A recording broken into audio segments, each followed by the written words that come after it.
Mankey Community Day is coming up soon, but how good are Primeape and Annihilape with the brand new move, Rage Fist? We're analyzing the new Ghost type charged move for raids and PvP, so let's get into it.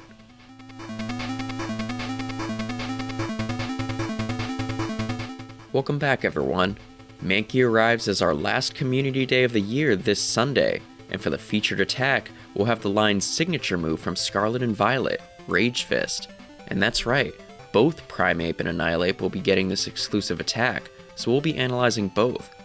Starting off with Rage Fist's rating stats though, the move is 50 energy and deals 100 damage, making it remarkably similar to Shadow Ball.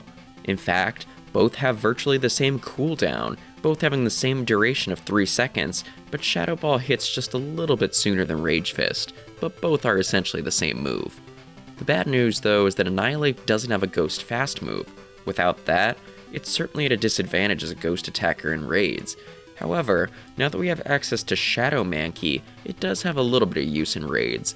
With counter and either Rage Fist or Shadow Ball, Shadow Annihilape actually becomes a respectable Ghost attacker. Again, not great, but if you were going to use Shadow Annihilape in the Master League, it could also be a usable attacker. But moving on to PvP, Rage Fist is 50 power for 35 energy. That alone is pretty decent, similar to moves like Night Slash and Dragon Claw, but it has the added 100% chance to increase the user's attack. And that brings the move to a much higher status. It's essentially a Ghost type power-up punch, but with 30 more power than that move's 20. So this is definitely a top tier attack, but how does it look on Primeape and Annihilape though? Well, starting off with Primeape, it's currently in a better place than Annihilape because it has access to the buffed Karate Chop, while Annihilape is stuck with the nerfed counter. It previously would run Karate Chop alongside Cross Chop and either Night Slash or Ice Punch for coverage. Now though, Primeape will want Karate Chop alongside Rage Fist, plus either Cross Chop or Close Combat for additional fighting damage. Now, Close Combat is the stronger nuke move that can allow Primeape to have a higher win record, but Legacy Cross Chop does work well for a non-debuffing and more consistent move. Still, seeing that you would need to either Elite TM Cross Chop after evolving for Rage Fist, or Elite TM Rage Fist onto an existing Cross Chop Primeape, it is a steeper cost than the overall stronger combo of Rage Fist and Close Combat. Ice Punch is another option for unique coverage, but I don't think it synergizes as well as it does with Annihilape. But Primeape looks pretty decent overall, not to mention Shadow Primeape, who makes for a really spammy high damage threat in the Great League. I highly recommend getting your hands on at least one with Rage Fist for PvP.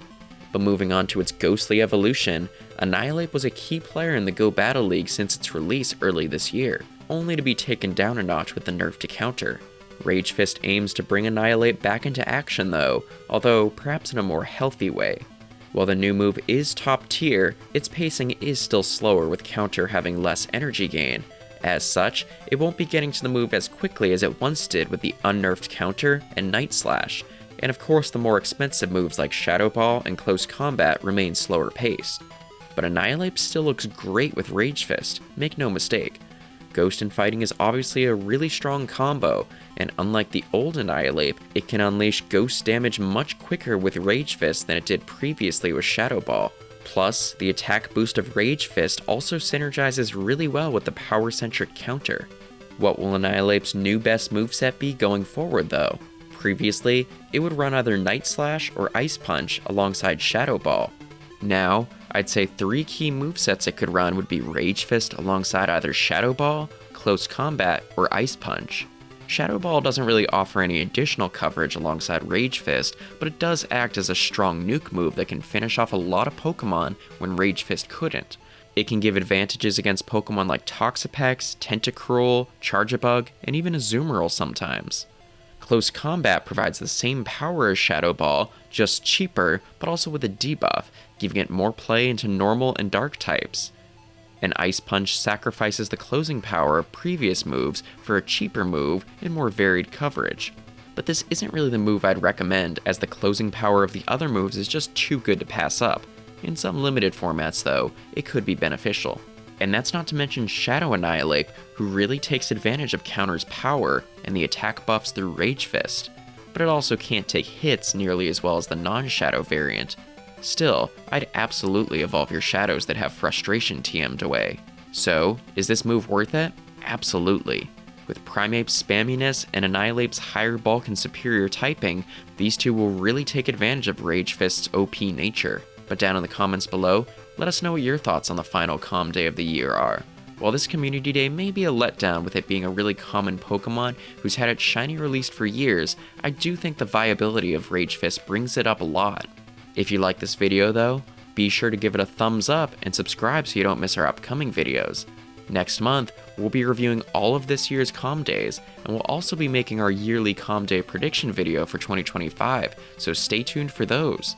But until next time, thank you so much for watching, and we wish you the best of luck during Mankey Community Day. Take care.